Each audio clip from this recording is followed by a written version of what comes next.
ਸਤਿ ਸ਼੍ਰੀ ਅਕਾਲ। ਲੋਕਰਾਣ ਚੈਨਲ ਪੰਜਾਬੀ ਦੇ ਖੇੜੇ ਸਾਰੇ ਦਰਸ਼ਕਾਂ ਦਾ ਸਵਾਗਤ। ਮੈਂ ਗੁਰਜਿੰਦਰ ਸਿੰਘ ਭੰਗੂ ਤੇ ਮੇਰੇ ਨਾਲ ਪ੍ਰੋਫੈਸਰ ਹਰਵਿੰਦਰ ਭੱਟੀ ਸਾਹਿਬ। ਵੈਲਕਮ।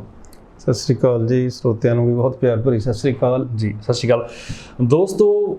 ਰਾਜ ਸਭਾ ਦੇ ਮੈਂਬਰ ਪੰਜਾਬ ਦੇ ਵਿੱਚੋਂ ਚੁਣੇ ਗਏ ਤੇ ਵਿਰੋਧ ਪੈਦਾ ਹੋ ਗਿਆ ਆਮ ਆਦਮੀ ਪਾਰਟੀ ਦੇ ਖਿਲਾਫ ਸੋਸ਼ਲ ਮੀਡੀਆ ਦੇ ਉੱਤੇ ਤੇ ਤਮਾਮ ਸ਼ਹਿਰਾਂ ਗਲੀਆਂ ਮੁਹੱਲਿਆਂ ਦੇ ਵਿੱਚ ਗੱਲਾਂ ਤੁਰਨ ਲੱਗੀਆਂ। ਹੁਣ ਗੱਲ ਇੱਕ ਨਿਕਲ ਕੇ ਆ ਰਹੀ ਹੈ, ਜੋ ਲੋਕਾਂ ਦਾ ਕਹਿਣਾ, ਵਿਰੋਧੀ ਧਿਰਾਂ ਦਾ ਕਹਿਣਾ, ਉਹ ਕਹਿੰਦੇ ਕਿ ਇਹ ਫੈਸਲਾ ਦਿੱਲੀ ਬੈਠੀ ਹਾਈ ਕਮਾਂਡ ਦਾ।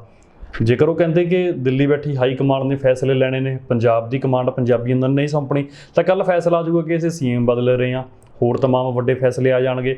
ਇੱਕ ਤਬਕਾ ਇਹੀ ਵੀ ਗੱਲ ਕਰਦਾ ਕਿ ਇਹਨਾਂ ਚੁਣੇ ਹੋਏ ਨੁਮਾਇੰਦਿਆਂ ਤੋਂ ਭਗਵੰਤ ਮਾਨ ਵੀ ਖੁਸ਼ ਨਹੀਂ ਹੈਗੇ। ਉਹ ਵੀ ਨਹੀਂ ਚਾਹੁੰਦੇ ਕਿ ਇੱਦਾਂ ਦਾ ਕੋਈ ਦੇਖੋ ਕਿ ਤਾਂ ਸਰਕਾਰ ਨਵੀਂ ਬਣੀ ਹੈ। ਸਰਕਾਰ ਜੇਕਰ ਨਵੀਂ ਬਣੀ ਹੈ ਤਾਂ ਭਗਵੰਤ ਮਾਨ ਨਹੀਂ ਚਾਹੁੰਦੇ ਕਿ ਸਾਡੀ ਸਰਕਾਰ ਦੇ ਉੱਤੇ ਉਂਗਲ ਉੱਠੇ। ਉਹ ਵੀ ਸ਼ਾਇਦ ਕਹਿੰਦੇ ਚਾਹੁੰਦੇ ਸੀ ਕਿ ਵੀ ਕੁਛ ਬੰਦੇ ਪੰਜਾਬ ਦੇ ਲਏ ਜਾਣ। ਇਹਨਾਂ ਮਸਲਿਆਂ 'ਤੇ ਭੱਟੀ ਸਾਹਿਬ ਨਾਲ ਖੁੱਲ੍ਹ ਕੇ ਗੱਲਬਾਤ ਕਰਾਂਗੇ। ਭੱਟੀ ਸਾਹਿਬ, ਤੁਸੀਂ ਕਿਵੇਂ ਦੇਖਦੇ ਹੋ ਜੋ ਇਹ 5 ਮੈਂਬਰ ਚੁਣੇ ਗਏ ਨੇ? ਵਿਰੋਧੀ ਧਿਰ ਵਿਰੋਧ ਕਰ ਰਹੀ ਹੈ, ਪੰਜਾਬ ਦੀ ਆਮ ਜਨਤਾ ਵਿਰੋਧ ਕਰ ਰਹੀ ਹੈ। ਉਹ ਕਹਿੰਦੇ ਕਿ ਤੁਹਾਨੂੰ ਪੰਜਾਬ ਦੇ ਵਿੱਚ ਕੋਈ ਬੰਦਾ ਨਹੀਂ ਮਿਲਿਆ, ਤੁਸੀਂ ਪੰਜਾਬ ਦੇ ਵਿੱਚ ਭੇਜ ਦਿੰਦੇ ਕੋਈ। ਕਿਵੇਂ ਦੇਖਦੇ ਹੋ ਇਸ ਫੈਸਲੇ ਨੂੰ? ਭੰਗੂ ਸਾਹਿਬ, ਦੇਖੋ ਇਹ ਹੈ ਕਿ ਮਤਲਬ ਵਿਰੋਧੀਆਂ ਨੇ ਤਾਂ ਖੈਰ ਵਿਰੋਧ ਕਰਨਾ ਹੀ ਹੁੰਦਾ, ਉਹਦਾ ਤਾਂ ਚਲੋ ਹੱਕ ਵੀ ਹੈ, ਕਹਿ ਲਓ ਡਿਊਟੀ ਵੀ ਹੈ ਉਹਨਾਂ ਦੀ। ਇਹ ਥੋੜ੍ਹਾ ਜਿਹਾ ਜਿੰਨੇ ਕੁ ਫੈਸਲੇ ਜਿਸ ਦਿਨ ਤੋਂ ਸਹੁੰ ਚੱਕੀ ਗਈ ਹੈ ਸਰਕਾਰ ਦੀ, ਕੁਝ ਫੈਸਲੇ ਨੇ ਜਿਹੜੇ ਕੰਟਰੋਵਰਸੀ ਕ੍ਰੀਏਟ ਕਰਨ ਵਾਲੇ ਨੇ ਆਪਣੇ ਆਪ ਹੀ। ਮਤਲਬ ਇਹਨਾਂ ਨੂੰ ਧਿਆਨ ਰੱਖਣਾ ਚਾਹੀਦਾ ਸੀ ਇਸ ਗੱਲ ਦਾ। ਉਹਨਾਂ 'ਚ ਖਾਸ ਕਰਕੇ ਜਿਹੜੀਆਂ ਸੀਟਾਂ ਦੀ ਵੰਡ ਹੈ ਆਪਣੇ ਰਾਜ ਸਭਾ ਦੀ, ਦੇਖੋ ਐਲਡਰਜ਼ ਹਾਊਸ ਹੈ ਉਹ ਪਹਿਲੀ ਗੱਲ ਤਾਂ ਜੀ।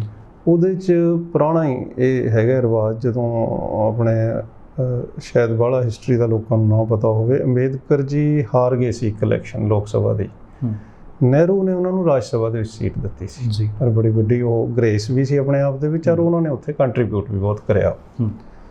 ਮਤਲਬ ਇਹ ਆਪਣੇ ਆਪ ਦੇ ਵਿੱਚ ਇਹ ਹੈ ਕਿ ਜਿਹੜੇ ਸਾਡੇ ਵਿੱਚ ਬਹੁਤ ਹੀ ਵਧੀਆ, ਬਹੁਤ ਹੀ ਪਹੁੰਚੇ ਹੋਏ ਲੋਕ ਨੇ, ਉਹਨਾਂ ਨੂੰ ਉੱਥੇ ਕਰਨਾ ਹੁੰਦਾ ਹੈ। ਅੱਛਾ, ਫਿਰ ਇਹ ਵੀ ਖਿੱਤੇ ਦਾ ਵੀ ਧਿਆਨ ਰੱਖਣਾ ਹੁੰਦਾ ਤੁਸੀਂ, ਕਿ ਜਿਵੇਂ ਪੰਜਾਬ ਦਾ ਸੀ, ਪੰਜਾਬ ਦੇ ਵਿੱਚ ਬਹੁਤ ਸਾਰੇ ਵਿਦਵਾਨ, ਬਹੁਤ ਸਾਰੇ ਫੌਜੀ ਅਫਸਰ, ਬਹੁਤ ਸਾਰੇ ਸੀਨੀਅਰ ਬਿਊਰੋਕਰੈਟ, ਬਹੁਤ ਸਾਰੇ ਐਸੇ ਲੋਕ ਨੇ ਜਿਨ੍ਹਾਂ ਦੀ ਪੰਜਾਬ ਨੂੰ ਵੱਡੀ ਦੇਣ ਹੈ। ਪਰ ਉਹ ਜਿਹੜੇ ਉਹ ਵੱਡੇ, ਕਿਉਂਕਿ ਪਾਰਟੀ ਨਵੀਂ ਹੈ ਅਸਲ ਦੇ ਵਿੱਚ, ਕਹਿ ਲਓ, ਜਾਂ ਇਹਨਾਂ ਕੋਲ ਯੂਥ ਦਾ ਹੀ ਜ਼ਿਆਦਾ ਪ੍ਰਭਾਵ ਹੈ, ਪਰ ਇਹਨਾਂ ਨੂੰ ਕੋਸ਼ਿਸ਼ ਕਰ ਲੈਣੀ ਚਾਹੀਦੀ ਸੀ ਵੀ ਥੋੜ੍ਹਾ ਜਿਹਾ ਵਿਸ਼ਾਲ ਦੇ ਲਈ ਦਿਖਾਉਂਦੇ। ਜਿਹੜੇ ਪੰਜਾਬ ਦੀ ਨੁਮਾਇੰਦਗੀ ਕਰਨ ਵਾਲੇ ਲੋਕ ਨੇ, ਕੋਈ ਵੱਡੇ ਪਾਰਲੀਮੈਂਟੇਰੀਅਨ ਜੀ, ਉਹਨਾਂ ਨੂੰ ਕਿਸੇ ਨੂੰ ਨੋਮੀਨੇਟ ਕਰ ਲੈਂਦੇ ਤਾਂ ਚੰਗੇ ਰਹਿੰਦੇ। ਪਰ ਇਹਦੇ 'ਚੋਂ ਮੈਨੂੰ ਐਂ ਲੱਗ ਰਿਹਾ ਵੀ ਥੋੜ੍ਹਾ ਜਿਹਾ ਇਹ ਨਾ ਮਿਸਰੀਡ ਕਰ ਰਹੇ ਨੇ। ਜਿਹੜਾ ਫਤਵਾ ਲੋਕਾਂ ਨੇ ਦਿੱਤਾ ਹੈ ਨਾ, ਫਤਵਾ ਹੈ ਬਦਲਾਅ ਦਾ।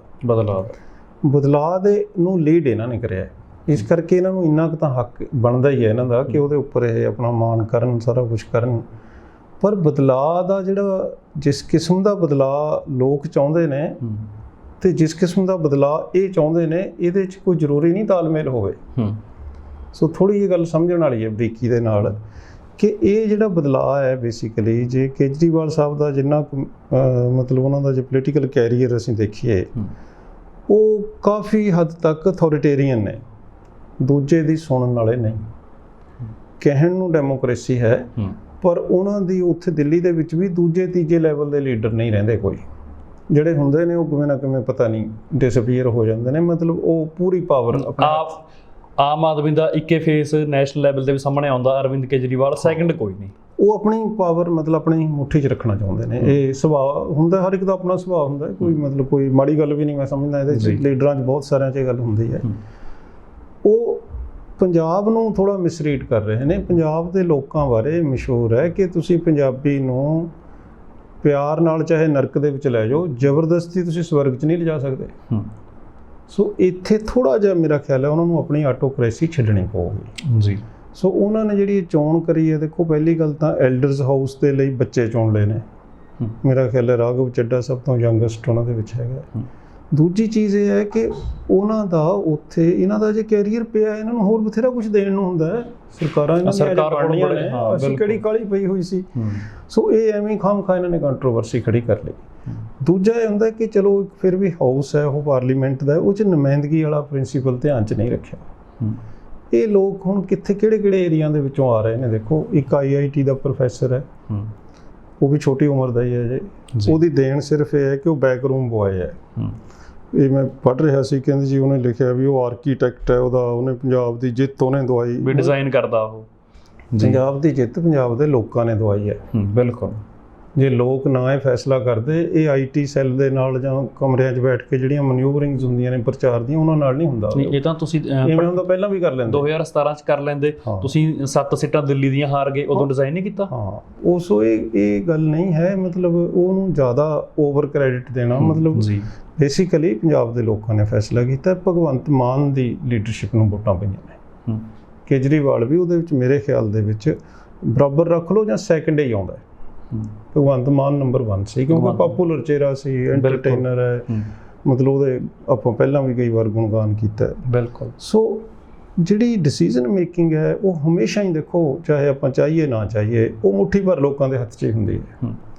ਗੁਰ ਇਹ ਹੁੰਦਾ ਹੈ ਕਿ ਉਹ ਮੁੱਠੀ ਭਰ ਲੋਕ ਜਿਹੜੇ ਫੈਸਲੇ ਕਰਦੇ ਨੇ, ਉਹ ਲੋਕਾਂ ਨੂੰ ਲੱਗਣ ਵੀ ਇਹ ਸਾਡੇ ਹੀ ਕਰੇ ਹੋਏ ਨੇ ਜਾਂ ਸਾਡੇ ਹਿੱਤ 'ਚ ਨੇ। ਬਿਲਕੁਲ। ਜਦੋਂ ਇਹ ਦੋ ਚੀਜ਼ਾਂ 'ਚ ਵਕਫਾ ਆ ਜਾਵੇ, ਲੋਕਾਂ ਨੂੰ ਲੱਗਣ ਲੱਗ ਜਾਵੇ ਵੀ ਫੈਸਲੇ ਸਾਡੇ ਹਿੱਤ 'ਚ ਵੀ ਨਹੀਂ ਤੇ ਅਸੀਂ ਵੀ ਨਹੀਂ ਕਰੇ, ਫਿਰ ਜ਼ਿਆਦਾ ਦੇਰ ਨਹੀਂ ਲੱਗਦੀ ਹੁੰਦੀ। ਉਹਨੂੰ ਆਪਾਂ ਮੈਨੀਪੂਲੇਟ ਜਿਵੇਂ ਮਰਜ਼ੀ ਕਰੀ ਜਾਈਏ, ਪੋਲੀਟੀਕਲ ਮੈਨੇਜਮੈਂਟ ਹੈ ਉਹ ਜਾਂ ਬਿਊਰੋਕ੍ਰੈਟਿਕ ਮੈਨੇਜਮੈਂਟ ਹੈ, ਉਹ ਜ਼ਿਆਦਾ ਦੇਰ ਨਹੀਂ ਲੱਗਦੀ। ਯਾਰ ਲੋਕ ਪਟਕਾ ਕੇ ਮਾਰਨ ਨੂੰ ਮਿੰਟ ਲਾਉਂਦੇ ਨੇ। ਬਾਦਲ ਸਾਹਿਬ ਮੇਰੇ ਖਿਆਲ ਹੈ ਇੰਡੀਆ ਦੀ ਹਿਸਟਰੀ 'ਚ ਪਹਿਲੇ ਬੰਦੇ ਸੀ ਜਿਹੜੇ 50 ਸਾਲ ਵਿਧਾਨ ਸਭਾ ਦੇ ਮੈਂਬਰ ਰਹੇ। 58 ਤੋਂ ਲੈ ਕੇ ਹੁਣ ਤੱਕ ਚੱਲੇ ਹੀ ਆ ਰਹੇ ਸੀ। ਇਹ ਸਬਕ ਹੈ ਸਾਡੇ ਸਾਹਮਣੇ। ਬਿਲਕੁਲ। ਸਾਰੀ ਪੋਲੀਟੀਕਲ ਲੀਡਰਸ਼ਿਪ ਦੇ ਲਈ ਕਿ ਲੋਕਾਂ ਦਾ ਜਦੋਂ ਮਨ ਬਦਲ ਗਿਆ ਤਾਂ ਮਤਲਬ ਉਹਨਾਂ ਨੇ ਪਟਕਾ ਕੇ ਮਾਰਨ ਨੂੰ ਮਿੰਟ ਲਾਉਣਾ ਹੁੰਦਾ। ਸੋ ਇਹਨਾਂ ਦੇ ਉੱਪਰ ਪਹਿਲਾਂ ਵੀ ਇਹ ਗੱਲ ਲੱਗ ਰਹੀ ਸੀ ਕਿ ਪੰਜਾਬੀ ਸੱਭਿਆਚਾਰ, ਕਿਉਂਕਿ ਪੇਂਡੂ ਸੱਭਿਆਚਾਰ ਹੈ, ਇਹ ਸ਼ਹਿਰੀ ਪਾਰਟੀ ਹੈ, ਇਹ ਉਹਨੂੰ ਸਮਝ ਕੇ ਨਹੀਂ ਚੱਲ ਰਹੇ ਉਹਦੀਆਂ ਸੈਂਸਿਟੀਵਿਟੀਜ਼ ਨੂੰ। ਇਸ ਚੋਣ ਦੇ ਵਿੱਚ ਇਹਨਾਂ ਨੇ ਇਹ ਬਿਲਕੁਲ ਇਸ ਗੱਲ ਤੇ ਮੋਹਰ ਲਾਤੀ। ਪਰ ਵਿਰੋਧੀ ਇਹ ਗੱਲ ਨੂੰ ਵਰਤਣਗੇ। ਮੈਨੂੰ ਨਹੀਂ ਲੱਗਦਾ ਇਹਨਾਂ ਨੂੰ ਸਿਆਸੀ ਫਾਇਦਾ ਇਹਦੇ ਚੋਂ ਕੋਈ ਹੋਣਾ ਹੈ। ਜੇ ਰਾਜ ਸਭਾ ਦੇ ਵਿੱਚ ਕੀ ਕਰਨਗੇ, ਰਾਘਵ ਚੱਡਾ ਤੇ ਆਪਣਾ ਸੰਦੀਪ ਪਾਠਕ ਵਗੈਰਾ ਬੈਠ ਕੇ, ਜਾਂ ਦੋ ਜਿਹੜੇ ਬਿਜ਼ਨਸਮੈਨ ਵਗੈਰਾ ਲਏ ਨੇ, ਮੈਨੂੰ ਕੋਈ ਲੌਜਿਕ ਨਹੀਂ, ਸਿਆਣਪ ਨਹੀਂ ਕੋਈ ਨਜ਼ਰ ਆ ਰਹੀ। ਫਿਰ ਇਹ ਹੈ ਕਿ ਤੁਹਾਡਾ ਮੇਨ ਪਲੈਂਕ ਰਿਹਾ ਐਜੂਕੇਸ਼ਨ ਤੇ ਹੈਲਥ ਦਾ। ਦੋ ਬੰਦੇ ਤੁਸੀਂ ਜਿਹੜੇ ਚੁਣੇ ਨੇ ਦੂਜੇ, ਉਹ ਬਿਜ਼ਨਸ ਦੇ ਵਿੱਚ ਨੇ, ਇੱਕ ਐਜੂਕੇਸ਼ਨ ਦੇ, ਇੱਕ ਹੈਲਥ ਦੇ ਬਿਜ਼ਨਸ ਦੇ ਵਿੱਚ ਹੈ, ਜਿਹੜਾ ਸੰਜੀਵ ਅਰੋੜਾ ਤੇ ਉਹ ਮਿੱਤਲ। ਅਸੀਂ ਤਾਂ ਸਰਕਾਰੀ ਐਜੂਕੇਸ਼ਨ ਦੀ ਗੱਲ ਕਰ ਰਹੇ ਹਾਂ। ਤੁਸੀਂ ਜਿਹੜੇ ਪ੍ਰਾਈਵੇਟਾਈਜੇਸ਼ਨ ਐਜੂਕੇਸ਼ਨ ਦੀ ਕਰਨ ਦੇ ਵਿੱਚ, ਲਵਲੀ ਯੂਨੀਵਰਸਿਟੀ ਬਹੁਤ ਅੱਛੀ ਹੈ, ਮੈਂ ਵੀ ਉੱਥੇ ਬੜੀ ਵਾਰੀ ਗਿਆ, ਲੈਕਚਰ ਵੀ ਦੇ ਕੇ ਆਏ ਹਾਂ, ਪਰ ਹੈ ਤਾਂ ਉਹ ਲੀਡਰ ਤਾਂ ਉਹ ਪ੍ਰਾਈਵੇਟਾਈਜੇਸ਼ਨ ਦੇ ਨੇ ਨਾ, ਕਿ ਐਜੂਕੇਸ਼ਨ ਹੈ ਜਿਹੜੀ ਉਹਨੂੰ ਪ੍ਰਾਈਵੇਟਾਈਜ਼ ਕਰਕੇ ਕਿਵੇਂ ਵੇਚਣਾ ਹੈ। ਮਤਲਬ ਉਹ ਕੰਮ ਬੜਾ ਵਧੀਆ ਕਰ ਰਹੇ ਨੇ। ਪਰ ਏਜੰਡਾ ਤੁਹਾਡਾ ਇਹ ਸੀਗਾ ਕਿ ਤੁਸੀਂ ਲੋਕਾਂ ਤੱਕ ਸਰਕਾਰੀ ਐਜੂਕੇਸ਼ਨ ਪਹੁੰਚਾਉਣੀ ਹੈ। ਲੋਕਾਂ ਨੂੰ ਵੇਚੇ ਤਾਂ ਸਕੂਲ ਨੇ ਨਾ ਤੁਸੀਂ। ਤੇ ਇਸੇ ਤਰੀਕੇ ਦੇ ਨਾਲ ਇੱਕ ਹੋਰ ਤੁਸੀਂ ਬਿਜ਼ਨਸਮੈਨ ਕਰ ਲਿਆ। ਮੇਰਾ ਖਿਆਲ ਹੈ ਹਰਭਜਨ ਨੂੰ ਛੱਡ ਕੇ ਕੋਈ ਬੰਦਾ ਐਸਾ ਨਹੀਂ ਜਿਹਦਾ ਕਿ ਸਮਾਜ ਫੀਲਡ ਦੇ ਵਿੱਚ ਜਾਂ ਹੋਰ ਦੇਣ ਐਸੀ ਹੋਵੇ ਕਿ ਉਹਦੇ ਉੱਪਰ ਕੋਈ ਪੰਜਾਬ ਦੇ ਵਿੱਚ ਬੰਦਾ ਹੀ ਨਾ ਹੋਵੇ। ਹਰਭਜਨ ਹੋਇਆ, ਚਲੋ ਇਹ ਵੀ ਵੈਸੇ ਤਾਂ ਇੱਕ ਅਸੀਂ ਬਣਾ ਲਿਆ ਰਿਵਾਜ਼, ਮੈਨੂੰ ਲੱਗਦਾ ਕੋਈ ਬੜੀ ਸਿਆਣੀ ਗੱਲ ਨਹੀਂ ਹੈ। ਹੋਰ ਪਾਰਟੀਆਂ ਵੀ ਕਰਦੀਆਂ ਰਹੀਆਂ ਨੇ ਕਿ ਤੁਸੀਂ ਜਿਹੜੇ ਸਪੋਰਟਸ ਪਰਸਨ ਨੇ ਜਾਂ ਹੋਰ ਉਹਨੂੰ ਦੇ ਦਿਓ। ਉਹਨਾਂ 'ਚ ਵੀ ਐਲਡਰਸ ਹਾਊਸ ਹੈ ਉਹ, ਜਿਹੜੇ ਪ੍ਰਾਪਤੀਆਂ ਕਰ ਚੁੱਕੇ ਨੇ। ਕੋਈ ਜਰਨੈਲ ਹੈ ਬਹੁਤ ਵੱਡਾ, ਕੋਈ ਬਹੁਤ ਬੜਾ ਪੱਤਰਕਾਰ ਹੈ, ਕੋਈ ਵਕੀਲ ਹੈ, ਕੋਈ ਹੋਰ ਹੈ। ਮਤਲਬ ਇਹ ਹੁਣ ਅਸੀਂ ਇਹ ਬਣਾ ਲਿਆ ਕਿ ਕਿਸੇ ਨਾ ਕਿਸੇ ਤਰੀਕੇ ਨਾਲ ਉਹ ਰਾਜਨੀਤੀ ਦੇ ਨਾਲ ਜੇਕਰ ਬੰਦਾ ਸੰਬੰਧਿਤ ਹੋਵੇ, ਹਾਂ, ਉਹ ਪਾਰਟੀਆਂ ਤੋਂ ਉੱਪਰ ਹੈ। ਬਿਲਕੁਲ। ਮਤਲਬ ਇੰਨੀ ਉਹਨੇ ਜ਼ਿੰਦਗੀ 'ਚ ਕੰਟਰੀਬਿਊਸ਼ਨ ਕਰਤੀ, ਜਿਵੇਂ ਲਤਾ ਮੰਗੇਸ਼ਕਰ ਸੀ ਜਾਂ ਹੋਰ ਇਸ ਤਰ੍ਹਾਂ ਦੇ ਕੋਈ ਸਿੰਗਰ ਹੈ, ਕੋਈ ਆਰਟਿਸਟ ਹੈ, ਈਵਨ ਚਲੋ ਪਲੇਅਰ ਵੀ, ਜਾਂ ਫਿਰ ਕਲਾ ਦੇ ਖੇਤਰ ਨਾਲ। ਹਾਂ, ਸਾਡਾ ਇੱਕ ਕਿਸਮ ਦਾ ਉਹ ਸਾਡੀ ਜਿਹੜੀ ਟੈਲੈਂਟ ਹੈ ਸਾਡੇ ਲੋਕਾਂ ਦਾ, ਉਹਦਾ ਨੁਮਾਇੰਦਾ ਹੈ ਇੱਕ ਕਿਸਮ ਦੇ ਨਾਲ। ਸੋ ਉਹਦੇ 'ਚ ਹਰਭਜਨ ਨੂੰ ਛੱਡ ਕੇ ਮੇਰਾ ਖਿਆਲ ਹੈ ਹੋਰ ਕੋਈ ਚੋਇਸ ਨਹੀਂ, ਕੋਈ ਮਤਲਬ ਸਿਆਣਪ ਵਾਲੀ ਨਹੀਂ ਲੱਗਦੀ। ਕੰਟਰੋਵਰਸੀ ਤਾਂ ਖੈਰ ਹੋਣੀ ਹੋਈ ਸੀ ਇਹਦੇ ਉੱਪਰ, ਇਹ ਨਾ ਵੀ ਹੁੰਦੀ ਤਾਂ ਵੀ ਪੋਜੀਸ਼ਨ ਇਹਦਾ ਕਰਨੀ। ਜਿਵੇਂ ਭੱਟੀ ਸਾਹਿਬ, ਇਹ ਕੰਟਰੋਵਰਸੀ ਹੈ, ਸਰਕਾਰ ਨੂੰ ਦਿਨ ਤਾਂ ਚੰਦ ਹੋਏ ਨੇ, ਕੋਈ ਪੰਜਾਬ ਪ੍ਰਤੀ ਹਲੇ ਵੱਡਾ ਫੈਸਲਾ ਨਹੀਂ ਲਿਆ ਗਿਆ, ਭਾਵੇਂ ਐਲਾਨ ਹੋਏ ਨੇ। ਪਰ ਇਸ ਕੰਟਰੋਵਰਸੀ ਦਾ ਪ੍ਰਭਾਵ ਕਿੰਨਾ ਰਹੂਗਾ ਸਰਕਾਰ ਦੇ ਉੱਤੇ? ਕਿਉਂਕਿ ਇੱਕ ਪਾਸੇ ਤਾਂ ਗੁਣਗਾਨ ਹੋ ਰਿਹਾ ਸੀ, ਦੂਜੇ ਪਾਸੇ ਲੋਕ ਫਿਰ ਉਲਟ ਹੋ ਗਏ। ਦੇਖੋ, ਪ੍ਰਭਾਵ ਪਤਾ ਕੀ ਹੈ, ਕਈ ਲੈਵਲ ਤੇ ਹੁੰਦਾ ਪ੍ਰਭਾਵ। ਜਿਹੜਾ ਇੱਕ ਦੋਸ਼ ਇਹਨਾਂ ਤੇ ਲੱਗਦਾ ਨਾ ਕਿ ਇਹ ਪੰਜਾਬੀ ਮੈਂਟੈਲਿਟੀ ਨੂੰ ਨਹੀਂ ਸਮਝਦੇ, ਜਾਂ ਕੰਟਰੋਲ ਹੈ ਜਿਹੜਾ ਉਹ ਫੈਡਰਲਿਜ਼ਮ ਦਾ ਤੇ ਸੈਂਟਰਲਾਈਜੇਸ਼ਨ ਦਾ ਪੁਰਾਣਾ ਪੰਜਾਬ ਦੇ ਵਿੱਚ ਇੱਕ ਹਿਸਟਰੀ ਹੈ ਪੂਰੀ ਜੀ। ਚਾਹੇ ਉਹ ਅਨੰਦਪੁਰ ਸਾਹਿਬ ਦਾ ਮਤਾ ਸੀ, ਹੋਰ ਸੀ, ਪੰਜਾਬੀ ਲੋਕ ਇਹਦੇ ਬਾਰੇ ਬੜੇ ਸੈਂਸਿਟਿਵ ਨੇ ਕਿ ਸਾਡੀ ਜਿਹੜੀ ਸਟੇਟ ਹੈ, ਉਹ ਚਾਹੇ ਬਾਦਲ ਵੀ ਸੀ, ਚਾਹੇ ਆਪਣੇ ਕੈਪਟਨ ਸਾਹਿਬ ਸੀ, ਸਾਰੇ ਦੇ ਸਾਰੇ ਉਹ ਇਸ ਗੱਲ ਬਾਰੇ ਬੜੇ ਚੇਤਨ ਸੀ। ਉਹ ਥੋੜ੍ਹਾ ਜਿਹਾ ਆਪਣਾ ਇਹ ਰੱਖਦੇ ਸੀਗੇ ਕਿ ਅਸੀਂ ਦਿੱਲੀ ਦੇ ਬਿਲਕੁਲ ਇਸ਼ਾਰਿਆਂ 'ਤੇ ਨਹੀਂ ਨੱਚ ਰਹੇ। ਇਹ ਜਿਹੜੇ ਫੈਸਲਿਆਂ ਦਾ ਤਰੀਕਾ ਹੈ, ਇਹਦੇ ਨਾਲ ਇਹ ਲੱਗੂਗਾ ਕਿ ਪੰਜਾਬ ਨੂੰ ਨਹੀਂ ਗਿਣਿਆ ਜਾ ਰਿਹਾ, ਪੰਜਾਬ ਦੀ ਲੀਡਰਸ਼ਿਪ ਨੂੰ ਨਹੀਂ ਸਮਝਿਆ ਜਾ ਰਿਹਾ ਕੁਛ।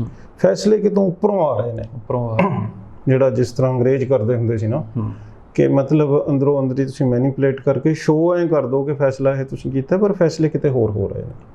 ਅੱਛਾ, ਹੁੰਦੀ ਤਾਂ ਪਰਸੈਪਸ਼ਨ ਹੀ ਹੈ, ਫੈਸਲੇ ਹੋਣੇ ਤਾਂ ਐਵੇਂ ਹੀ ਹੁੰਦੇ ਨੇ, ਐਸੀ ਗੱਲ ਨਹੀਂ ਹੈ। ਪਰ ਇਹਨਾਂ ਦੇ ਉੱਪਰ ਇਹ ਦੋਸ਼ ਪਹਿਲਾਂ ਹੀ ਲੱਗ ਰਿਹਾ, ਇਹ ਸੈਂਸਿਟਿਵ ਨਹੀਂ ਹੈ ਇਸ ਗੱਲ ਬਾਰੇ। ਜੇ ਕਿਤੇ ਵਕਫਾ ਵੱਧਦਾ ਚਲਿਆ ਜਾਂਦਾ ਹੈ ਤਾਂ ਪੰਜਾਬ ਤਾਂ ਪਹਿਲਾਂ ਹੀ ਬਾਰਡਰ ਸਟੇਟ ਹੈ, ਪੰਜਾਬ ਦੇ ਵਿੱਚ ਇਸ ਤਰ੍ਹਾਂ ਦੇ ਐਲੀਮੈਂਟ ਬਹੁਤ ਸਾਰੇ ਨੇ ਜਿਹੜੇ ਇਸ ਗੱਲ ਨੂੰ ਯੂਜ਼ ਕਰਨਾ ਚਾਹੁੰਦੇ, ਪਰ ਉਹਨੂੰ ਇਹ ਰੋਕ ਨਹੀਂ ਸਕਣਗੇ ਫਿਰ। ਸੋ ਮੇਰਾ ਖਿਆਲ ਇਹ ਹੈ ਵੀ ਕੋਈ ਸਾਨੂੰ ਬੁਰਾ ਕਹਿ ਰਿਹਾ ਕਿਸੇ ਗੱਲ ਕਰਕੇ, ਅਸੀਂ ਐਵੇਂ ਚੌੜੇ ਹੋ ਜਾਏ ਵੀ ਹਾਂ ਮੈਂ ਤਾਂ ਬੁਰਾ ਹੀ ਹਾਂ, ਮੇਰੇ ਤੇ ਮੋਹਰ ਆਪੇ ਹੀ ਲਾ ਲਾਂ ਮੈਂ, ਇਹ ਕੋਈ ਸਿਆਣਪ ਵਾਲੀ ਗੱਲ ਨਹੀਂ ਹੁੰਦੀ। ਸੋ ਇਹਨਾਂ ਨੂੰ ਜਿਹੜੇ ਪੰਜਾਬੀ ਲਾਰਜਰ ਸੈਕਸ਼ਨਸ ਨੇ, ਖਾਸ ਕਰਕੇ ਰੂਰਲ ਪਾਪੂਲੇਸ਼ਨ ਹੈ, ਅਜੇ ਕਿਸਾਨ, ਕਿਉਂਕਿ ਅਜੇ ਵੀ ਉਥਲ ਪੁਥਲ ਦੀ ਅਵਸਥਾ 'ਚ ਹੈ ਪੰਜਾਬ ਜੀ। ਅੱਜ ਵੀ ਕਿਸਾਨਾਂ ਨੇ ਪ੍ਰੋਟੈਸਟ ਕੀਤੇ ਨੇ, 25 ਨੂੰ ਫੇਰ ਰੱਖੇ ਹੋਏ ਨੇ। ਅਜੇ ਜਿਹੜਾ ਬਦਲਾਅ ਵਾਲੀ ਗੱਲ ਹੈ, ਲੋਕ ਇਹ ਨਹੀਂ ਹੋ ਗਿਆ ਵੀ ਜਿੰਨਾ ਕੁ ਬਦਲਾਅ ਕਰਨਾ ਸੀ ਉਹ ਕਰਕੇ ਬੈਠ ਗਏ ਨੇ। ਨਾਲੇ ਅਸਲ ਗੱਲ ਪਤਾ ਨਹੀਂ ਕਿਉਂ ਭੱਟੀ ਸਾਹਿਬ, ਬਦਲਾਅ ਦੀ ਡੈਫੀਨੇਸ਼ਨ ਕੀ ਆ ਕੋਈ ਦੱਸਦਾ ਨਹੀਂ। ਬਦਲਾਅ ਦੀ ਡੈਫੀਨੇਸ਼ਨ ਇਹ ਹੈ ਵੀ ਤੁਸੀਂ ਦੂਜੇ ਤੋਂ ਪਾਵਰ ਲੈ ਕੇ ਮੈਨੂੰ ਦੇ ਦਿਓ। ਜੇ ਬਦਲਾਅ ਇੰਨਾ ਹੀ ਹੈ ਤਾਂ ਫਿਰ ਲੋਕਾਂ ਨੂੰ ਜਦੋਂ ਇਹ ਸਮਝ ਆ ਗਈ ਕਿ ਅਸੀਂ ਉਹ ਤੋਂ ਪਾਵਰ ਲੈ ਕੇ ਇਹਨੂੰ ਦੇ ਸਕਦੇ ਹਾਂ, ਤਾਂ ਉਹਨਾਂ ਨੂੰ ਇਹ ਸਮਝ ਆ ਜਾਊ ਵੀ ਇਹ ਅਸੀਂ ਇਹਦੇ ਤੋਂ ਅਸੀਂ ਵਾਪਸ ਵੀ ਲੈ ਸਕਦੇ ਹਾਂ। ਸੋ ਇਹ ਗੱਲ ਨੂੰ ਮੇਰਾ ਖਿਆਲ ਹੈ ਇਹ ਡਰਾ ਤਾਂ ਰਹੇ ਨੇ ਆਪਣੇ MLAs ਨੂੰ ਕਹਿ ਕੂ ਕੇ ਵੀ ਤੁਹਾਡੇ ਕੋਲੋਂ ਲੋਕ ਖੋਹ ਲੈਣਗੇ। ਡਰਾ ਇਹ ਹੈ ਵੀ ਅਸੀਂ ਖੋਲਾਂਗੇ। ਹਾਂ ਬਿਲਕੁਲ, ਵੀ ਅਸੀਂ ਤੁਹਾਨੂੰ ਦੂਜਾ ਮੌਕਾ ਨਹੀਂ ਦੇਵਾਂਗੇ। ਇੱਦਾਂ ਦਾ ਜਿਹੜੀ ਇਹ ਗੱਲਬਾਤ ਹੈ ਨਾ, ਮੇਰਾ ਖਿਆਲ ਹੈ ਵੀ ਇਹ ਅਜੇ ਨਾ ਬੜੀ ਸੈਂਸਿਟਿਵ ਫੇਜ਼ ਹੈਗੀ ਹੈ। ਸਰਕਾਰ ਅਜੇ ਬਣੀ ਹੈ, ਅਜੇ ਉਹਨਾਂ ਦੀਆਂ ਮੁਸ਼ਕਿਲਾਂ ਆਪਸ ਵਿੱਚ ਵੀ ਬਹੁਤ ਹੁੰਦੀਆਂ ਨੇ, ਕਹਿ ਲਓ ਕਿਸਮ ਦੀਆਂ, ਪਰ ਇਹ ਫੈਸਲੇ ਨੇ ਕੋਈ ਅੱਛੀ ਸੈਂਸ ਕਨਵੇ ਨਹੀਂ ਕੀਤੀ। ਜਿਹੜੇ ਇਹਨਾਂ ਦੇ ਹਮਾਇਤੀ ਵੀ ਸੀ, ਜਿੱਦਾਂ ਇਹਨਾਂ ਨੇ ਮਤਲਬ ਮੰਤਰੀ ਚੁਣੇ ਨੇ, ਉਹਦੇ 'ਚੋਂ ਵੀ ਅੱਛਾ ਜਿਸ ਤਰ੍ਹਾਂ ਛੋਟੀਆਂ ਗੱਲਾਂ ਨੇ, ਕਈ ਵਾਰੀ ਲੋਕ ਮਿਲਦੇ ਨੇ ਨਾ ਰਾਹ ਦੇ ਵਿੱਚ, ਸੜਕ 'ਤੇ ਤੁਹਾਨੂੰ ਗੱਲਾਂ ਕਰਦੇ ਨੇ, ਮਤਲਬ ਇਹ ਛੋਟੀ ਜਿਹੀ ਗੱਲ ਹੈ ਵੀ ਤੁਸੀਂ ਹਿੰਦੀ ਦੇ ਵਿੱਚ ਹੀ ਐਡਵਰਟਾਈਜ਼ਮੈਂਟਸ ਦੇ ਰਹੇ ਹੋ। ਭਗਵੰਤ ਮਾਨ ਦੇ ਟਵੀਟ ਵੀ ਹਿੰਦੀ 'ਚ ਆ ਰਹੇ ਨੇ। ਪੰਜਾਬੀ ਦਾ ਉਹ ਆਈਕਨ ਹੈ, ਬਹੁਤ ਸੋਹਣੀ ਪੰਜਾਬੀ ਬੋਲਦਾ ਹੈ। ਇਹ ਵੀ ਨਹੀਂ ਵੀ ਉਹਨੂੰ ਪੰਜਾਬੀ ਲਿਖਣੀ ਨਹੀਂ ਆਉਂਦੀ ਹੋਣੀ, ਮਤਲਬ ਟਵਿੱਟਰ ਦੇ ਉੱਪਰ ਉਹ ਹਿੰਦੀ 'ਚ ਲਿਖ ਰਿਹਾ ਹੈ। ਇਹ ਚੀਜ਼ਾਂ ਨੂੰ ਲੋਕ ਪੜ੍ਹਦੇ ਨੇ, ਸੁਣਦੇ ਨੇ ਅਤੇ ਓਪੀਨੀਅਨ ਬਣਾਉਂਦੇ ਨੇ ਆਪਣੀ। ਇਹਨਾਂ ਨੂੰ ਇਹਦੇ ਬਾਰੇ ਚੇਤਨ ਹੋਣਾ ਚਾਹੀਦਾ। ਤੁਸੀਂ ਭਗਵੰਤ ਮਾਨ ਦਾ ਭੱਟੀ ਸਾਹਿਬ ਜ਼ਿਕਰ ਕੀਤਾ, ਜਦੋਂ ਉਹ ਸਾਰੀ ਲਿਸਟ ਜਾਰੀ ਹੋਈ ਤੇ ਮੈਂ ਭਗਵੰਤ ਮਾਨ ਦੀ ਪੁਰਾਣੀ ਵੀਡੀਓਜ਼ ਕੱਢ ਕੇ ਦੇਖੀਆਂ, ਜਿਹਦੇ 'ਚ ਉਹ ਗੱਲ ਕਰਦੇ ਨੇ ਕਿ ਪੰਜਾਬ ਤੋਂ ਰਾਜ ਸਭਾ ਮੈਂਬਰ ਕੌਣ ਹੋਣੇ ਬਣਦੇ ਨੇ। ਇੱਕ ਉਹ ਨਾਮ ਲੈਂਦੇ ਨੇ, ਉਹ ਕਹਿੰਦੇ ਵੀ ਜਦੋਂ ਤੁਹਾਡੇ ਯਾਦ ਹੋਊਗਾ ਸੁਖਪਾਲ ਸਿੰਘ ਖਹਿਰਾ ਆਮ ਆਦਮੀ ਪਾਰਟੀ ਤੋਂ ਅਲੱਗ ਹੋ ਗਏ ਸੀ, ਪੰਜਾਬ ਏਕਤਾ ਪਾਰਟੀ ਆਪਣੀ ਬਣਾ ਲਈ, ਤੇ ਖਡੂਰ ਸਾਹਿਬ ਤੋਂ ਬੀਬੀ ਪਰਮਜੀਤ ਕੌਰ ਖਾਲੜਾ, ਉਹਨਾਂ ਨੂੰ ਟਿਕਟ ਦੇਤੀ। ਉਦੋਂ ਭਗਵੰਤ ਸਿੰਘ ਮਾਨ ਇੱਕ ਇੰਟਰਵਿਊ 'ਚ ਕਹਿੰਦੇ ਸੀ ਕਿ ਜਿਵੇਂ ਪਰਮਜੀਤ ਕੌਰ ਖਾਲੜਾ ਜੀ ਨੇ, ਉਹਨਾਂ ਨੂੰ ਤਾਂ ਰਾਜ ਸਭਾ ਦੇ ਵਿੱਚ ਹੋਣਾ ਚਾਹੀਦਾ। ਉਹ ਸ਼ਾਇਦ ਗੱਲ ਵੀ ਕਰਦੇ ਨੇ ਜੇਕਰ ਸਾਨੂੰ ਮੌਕਾ ਮਿਲੇ ਤਾਂ ਅਸੀਂ ਜ਼ਰੂਰ ਆਹ ਉਪਰਾਲਾ ਕਰਾਂਗੇ ਕਿ ਪੰਜਾਬ ਤੋਂ ਹੋਣ, ਪੰਜਾਬ ਦੀ ਨੁਮਾਇੰਦਗੀ ਕਰਦੇ ਹੋਣ, ਤੇ ਬੀਬੀ ਪਰਮਜੀਤ ਕੌਰ ਖਾਲੜਾ ਨੂੰ ਰਾਜ ਸਭਾ ਦੇ ਵਿੱਚ ਹੋਣਾ ਬਣਦਾ। ਤੇ ਹੁਣ ਫਿਰ ਬਿਲਕੁਲ ਹੀ ਉਲਟ ਹੋਇਆ। ਦੇਖੋ, ਜਦੋਂ ਕੰਪੇਨਿੰਗ ਕਰਨੀ ਹੁੰਦੀ ਹੈ ਹੋਰ ਗੱਲਾਂ ਹੁੰਦੀਆਂ ਨੇ, ਪਰ ਇਹ ਵੀ ਬੀਬੀ ਖਾਲੜਾ ਦੀ ਇੱਕ ਸਾਰੀ ਦੁਨੀਆ ਦੇ ਸਾਹਮਣੇ ਐਗਜ਼ਾਮਪਲ ਹੈ, ਉਹਦੀ ਕੋਈ ਰੌਲਾ ਨਹੀਂ ਹੈ। ਮਤਲਬ ਹਿਊਮਨ ਰਾਈਟਸ ਦੇ ਲਈ ਉਹਦੇ ਹਸਬੈਂਡ ਨੇ ਕੁਰਬਾਨੀ ਦਿੱਤੀ, ਸਾਰੀ ਦੁਨੀਆ ਜਾਣਦੀ ਹੈ ਇਹ ਜੀ। ਉਸ ਤਰ੍ਹਾਂ ਦੇ ਜਿੰਨੇ ਵੀ ਲੋਕ ਨੇ ਹੋਰ, ਚਲੋ ਮੈਂ ਕਹਿੰਦਾ ਉਹਨਾਂ ਤੋਂ ਇਹ ਡਰਦੇ ਹੋਣਗੇ ਵੀ ਕੋਈ ਕੰਟਰੋਵਰਸੀ ਹੋ ਜਾਊਗੀ ਜਾਂ ਇੱਦਾਂ ਹੋ ਜਾਊਗਾ, ਕਿਉਂਕਿ ਉਹ ਮਿਲੀਟੈਂਟਸ ਦੇ ਉਹਦੇ ਨਾਲ ਕਿਸੇ ਨਾ ਕਿਸੇ ਰੂਪ 'ਚ ਜੁੜਦੇ ਹੋਣਗੇ। ਚਲੋ ਇਹਨਾਂ ਦੀ ਮਜਬੂਰੀ ਹੋ ਸਕਦੀ ਹੈ ਕੋਈ ਸਿਆਸੀ।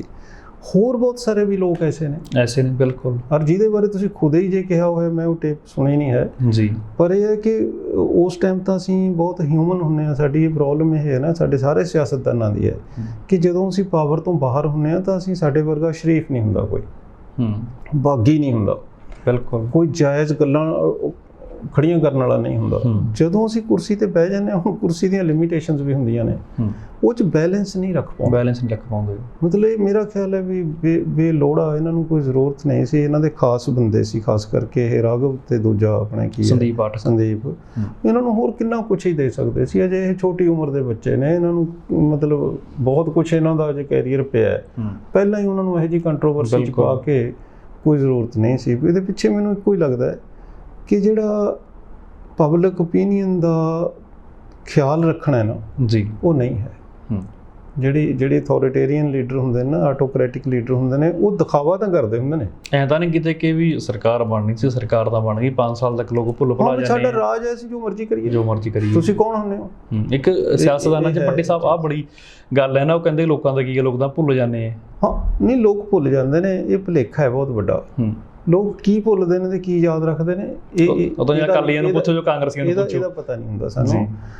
ਜੇ ਭੁੱਲ ਜਾਂਦੇ ਨੇ ਤਾਂ ਲੋਕ ਤਾਂ ਅਜੇ ਤੱਕ ਰਾਵਣ ਨੂੰ ਨਹੀਂ ਭੁੱਲੇ, ਅੰਗਰੇਜ਼ਾਂ ਨੂੰ ਨਹੀਂ ਭੁੱਲੇ, ਭਗਤ ਸਿੰਘ ਨੂੰ ਨਹੀਂ ਭੁੱਲੇ ਲੋਕ। ਸੋ ਇਹ ਮਤਲਬ ਇਹ ਖੁਦ ਨੂੰ ਭੁਲੇਖਾ ਪਾਉਣ ਵਾਲੀ ਗੱਲ ਹੁੰਦੀ ਹੈ ਯਾਰ। ਜੇ ਭੁੱਲ ਵੀ ਜਾਂਦੇ ਨੇ ਲੋਕ ਤਾਂ ਲੀਡਰਾਂ ਦਾ ਕੰਮ ਹੁੰਦਾ ਹੈ ਕਿ ਚੰਗੀਆਂ ਗੱਲਾਂ, ਚੰਗੇ ਗੁਣ ਉਹਨਾਂ ਨੂੰ ਯਾਦ ਰੱਖਣ ਲਈ ਤਿਆਰ ਕਰਕੇ ਬਿਲਕੁਲ। ਲੋਕਾਂ ਨੂੰ ਸੁਲਾਉਣਾ ਥੋੜ੍ਹੀ ਆਪਾਂ ਨੇ, ਲੋਕਾਂ ਨੂੰ ਜਗਾਉਣਾ ਹੈ। ਜੋ ਨਹੀਂ ਵੀ ਜਾਗ ਰਹੇ ਤਾਂ ਵੀ ਜਾਗਤ ਰੱਖਣ ਦੀ ਲੋੜ ਹੁੰਦੀ ਹੈ। ਭੱਟੀ ਸਾਹਿਬ, ਜਦੋਂ ਅਸੀਂ ਵਿਰੋਧੀ ਧਿਰ ਦੀ ਗੱਲ ਕਰਦੇ ਹਾਂ, ਇੱਕ ਤਾਂ ਸਰਕਾਰਾਂ ਵਿਰੋਧੀ ਧਿਰ ਹੁੰਦੀਆਂ ਕਿ ਸਰਕਾਰਾਂ 5 ਸਾਲ ਉਹ ਸਰਕਾਰ ਆ ਗਈ ਤੇ ਉਹ ਵਿਰੋਧੀ ਧਿਰ ਬਣ ਗਈ, ਉਸ ਤੋਂ ਬਾਅਦ ਦੂਜੀ ਸਰਕਾਰ ਆ ਗਈ। ਇੱਕ ਵਿਰੋਧੀ ਧਿਰ ਲੋਕ ਵੀ ਬਣ ਗਏ ਸੀ, ਕਿਸਾਨ ਜਥੇਬੰਦੀਆਂ ਦੇ ਰੂਪ ਦੇ ਵਿੱਚ ਲੋਕ ਖੁਦੇ ਖੜੇ ਹੋ ਗਏ ਸੀ ਬੀਜੇਪੀ ਸਰਕਾਰ ਦੇ ਖਿਲਾਫ। ਇਸੇ ਕਰਕੇ ਝੁਕਣਾ ਹੀ ਪੈ ਗਿਆ ਉਹਨਾਂ ਨੂੰ, 3 ਖੇਤੀ ਕਾਨੂੰਨ ਵਾਪਸ ਵੀ ਕਰਾਉਣੇ ਪੈ ਗਏ। ਹੁਣ ਕਿਸਾਨ ਜਥੇਬੰਦੀਆਂ ਫਿਰ ਐਕਸ਼ਨ ਮੋਡ ਦੇ ਵਿੱਚ ਨੇ। ਜੋ ਹੁਣ ਰਿਸਪੌਂਸ ਰਹੂਗਾ ਕਿਸਾਨ ਜਥੇਬੰਦੀਆਂ ਨੂੰ, ਉਹ ਰਿਸਪੌਂਸ ਕਿਸ ਪੱਧਰ ਦਾ ਰਹਿ ਸਕਦਾ? ਦੇਖੋ, ਮੈਨੂੰ ਇਸ ਤਰ੍ਹਾਂ ਲੱਗਦਾ ਹੈ ਕਿ ਜਿਸ ਤਰ੍ਹਾਂ ਦਾ ਆਮ ਆਦਮੀ ਪਾਰਟੀ ਦਾ ਹੈ ਪਿਛਲਾ ਇਹਨਾਂ ਦਾ ਸਿਸਟਮ, ਇਹ ਇਸ ਚੀਜ਼ ਬਾਰੇ ਬਹੁਤ ਜ਼ਿਆਦਾ ਸੈਂਸਿਟਿਵ ਨਹੀਂ ਹਨ। ਜਿਸ ਤਰੀਕੇ ਦੇ ਨਾਲ ਕੈਪਟਨ ਅਮਰਿੰਦਰ ਸਿੰਘ ਨੇ 3 ਕਾਨੂੰਨ ਖਾਰਜ ਕਰਤੇ ਸੀ, ਉਹ ਆਪਣੀ ਵਿਧਾਨ ਸਭਾ 'ਚ ਵੀ ਲੈ ਗਏ ਸੀ, ਅਕਾਲੀ ਵੀ ਅਸਤੀਫਾ ਦੇ ਕੇ ਆ ਗਏ ਸੀ। ਆਪ ਦੇ ਵਿੱਚ ਮੇਰਾ ਖਿਆਲ ਹੈ ਇਹ ਗੱਲ ਨਹੀਂ ਹੈ। ਦੂਜੀ ਚੀਜ਼, ਇਹ ਹਰਿਆਣਾ ਤੇ ਹਿਮਾਚਲ ਦੇ ਵਿੱਚ ਇਲੈਕਸ਼ਨ ਲੜਨੀ ਚਾਹੁੰਦੇ ਨੇ। ਇਹਨਾਂ ਦੀ ਜਿਹੜੀ ਨਿਗਾਹ ਹੈ ਉਹ 80% ਜਿਹੜੀ ਵੋਟ ਹੈ ਹਿੰਦੁਸਤਾਨ ਦੀ, ਉਹਦੇ ਤੇ ਨਿਗਾਹ ਹੈ। ਇਸ ਕਰਕੇ ਇਹ ਖਾਮਖਾ ਐਵੇਂ ਕਿਸੇ ਖਿੱਤੇ ਨੂੰ ਮਤਲਬ ਬੜਾ ਪਲੀਜ਼ ਕਰਨ ਦੇ ਜਾਂ ਉਸ ਤਰ੍ਹਾਂ ਦੇ ਉਹਦੀਆਂ ਕਲਚਰਲ ਸੈਂਸਿਟੀਵਿਟੀਜ਼ ਨੂੰ ਸਮਝਣ ਦੇ ਚੱਕਰ 'ਚ ਨਹੀਂ ਪੈਣਗੇ। ਪਰ ਇਸੇ 'ਚ ਹੀ ਸਾਰੀ ਇਸ ਸਮਝ ਦੇ ਵਿੱਚ ਹੀ ਸਾਰਾ ਸੰਕਟ ਲੁਕਿਆ ਹੋਇਆ ਹੈ। ਜੇ ਤਾਂ ਇਹ ਪੰਜਾਬ 'ਚ ਕਾਮਯਾਬ ਹੋ ਗਏ ਫਿਰ ਸੈਂਟਰ ਵੀ ਦੂਰ ਨਹੀਂ ਹੈ। ਨਹੀਂ ਤਾਂ ਪੰਜਾਬ ਹੈ ਜਿਹੜਾ, ਇਹਦਾ ਰੈਪੂਟੇਸ਼ਨ ਬਹੁਤ ਵੱਡੇ ਕੈਰੀਅਰਸ ਨੂੰ ਖਤਮ ਕਰਨ ਦਾ ਹੈ। ਚਾਹੇ ਉਹ ਇੰਦਰਾ ਗਾਂਧੀ ਸੀ, ਚਾਹੇ ਉਹ ਜਨਰਲ ਡਾਇਰ ਸੀ, ਚਾਹੇ ਕੋਈ ਸੀ, ਚਾਹੇ ਈਵਨ ਸਿਕੰਦਰ ਸੀ ਜਿਹੜਾ ਸਾਰੀ ਦੁਨੀਆ ਜਿੱਤਣ ਚੜਿਆ ਸੀ। ਉਹ ਇੱਥੋਂ ਹੀ ਬਿਆਸ ਦੇ ਕੰਢੇ ਤੋਂ ਜ਼ਖਮੀ ਹੋ ਕੇ ਮੁੜ ਕੇ ਗਿਆ ਸੀ। ਬੁੱਧ ਪ੍ਰਕਾਸ਼ ਦੀ ਕਿਤਾਬ ਹੈ, ਤੁਸੀਂ ਪੜ੍ਹਨਾ, ਗ੍ਰਾਫਿਕ ਡਿਟੇਲਸ ਨੇ ਉਹਦੇ 'ਚ ਕਿ ਕਿਸ ਤਰ੍ਹਾਂ ਇੱਕ ਪਿੰਡ ਨੇ ਵੀ ਸਬਮਿਟ ਨਹੀਂ ਸੀ ਕਰਿਆ, ਇੱਕ ਪਿੰਡ ਦੇ ਲੋਕਾਂ ਨੇ ਮਤਲਬ ਵਰਛਾ ਮਾਰ ਕੇ ਉਹਨੂੰ ਜ਼ਖਮੀ ਕਰਤਾ ਸੀ। ਸੋ ਇੱਥੇ ਥੋੜ੍ਹਾ ਜਿਹਾ ਇਹ ਗੱਲ ਇਹਨਾਂ ਨੂੰ ਧਿਆਨ ਰੱਖਣਾ ਚਾਹੀਦਾ ਹੈ ਕਿ ਇਹ ਜਿਹੜੀ ਧਰਤੀ ਹੈ ਪੰਜਾਬ ਦੀ, ਇਹ ਰੈਜ਼ਿਸਟੈਂਸ ਦਾ ਏਰੀਆ ਹੈ। ਪਹਿਲਾਂ ਤੋਂ ਹੀ ਇਹ ਥੋੜ੍ਹਾ ਜਿਹਾ ਵੀ ਜਿਹੜਾ ਦਾਬਾ ਜੇ ਇਹਨਾਂ ਨੂੰ ਫੀਲ ਹੋਣ ਲੱਗ ਜਾਵੇ ਤਾਂ ਇਹ ਸਫੋਕੇਟ ਹੋ ਜਾਂਦੇ ਨੇ। ਇਸੇ ਕਰਕੇ ਕਹਿੰਦੇ ਨੇ ਨਾ ਵੀ ਤੁਸੀਂ ਪਿਆਰ ਨਾਲ ਚਾਹੇ ਜੋ ਮਰਜ਼ੀ ਕਰ ਲਓ। ਬਿਲਕੁਲ। ਜੇ ਤੁਸੀਂ ਜ਼ਬਰਦਸਤੀ ਜਾਂ ਠੋਸ ਕੇ ਜਾਂ ਇੱਦਾਂ ਕਰਨ ਦੀ ਕੋਸ਼ਿਸ਼ ਕਰੋਗੇ ਜਾਂ ਪਰਸੈਪਸ਼ਨ ਹੀ ਬਣ ਗਈ, ਹੋ ਸਕਦਾ ਫੈਸਲੇ ਠੋਸੇ ਵੀ ਨਾ ਹੋਣ। ਜੇ ਪਰਸੈਪਸ਼ਨ ਬਣ ਗਈ ਵੀ ਸਾਡੇ ਉੱਪਰ ਫੈਸਲੇ ਠੋਸੇ ਜਾ ਰਹੇ ਨੇ ਤਾਂ ਆਪ 'ਚ ਹੀ ਬਗਾਵਤ ਹੋ ਜਾਊਗੀ।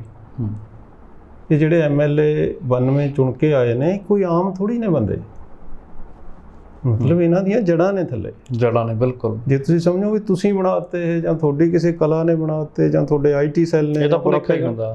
ਹਾਂ, ਇਹ ਨਹੀਂ ਹੈਗਾ। ਬਿਲਕੁਲ। ਔਰ ਉਹ ਸਾਰੇ ਦੇ ਸਾਰੇ ਬੜੇ ਰਿਸਪੈਕਟੇਬਲ ਨੇ। ਬਿਲਕੁਲ ਜੀ।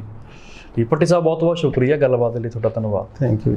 ਦੋਸਤੋ, ਸਾਡੇ ਨਾਲ ਜੁੜੇ ਹੋਏ ਸੀ ਪ੍ਰੋਫੈਸਰ ਹਰਵਿੰਦਰ ਭੱਟੀ ਸਾਹਿਬ ਨਾਲ ਅਸੀਂ ਪੰਜਾਬ ਦੀ ਸਿਆਸਤ, ਆਮ ਆਦਮੀ ਪਾਰਟੀ ਤੇ ਕਿਸਾਨਾਂ ਦੇ ਮਸਲੇ ਤੇ ਗੱਲਬਾਤ ਕੀਤੀ। ਤੁਸੀਂ ਬਣੇ ਰਹੋ ਤੁਹਾਡੇ ਆਪਣੇ ਚੈਨਲ ਲੋਕ ਰਣ ਚੈਨਲ ਪੰਜਾਬੀ ਤੇ। ਧੰਨਵਾਦ।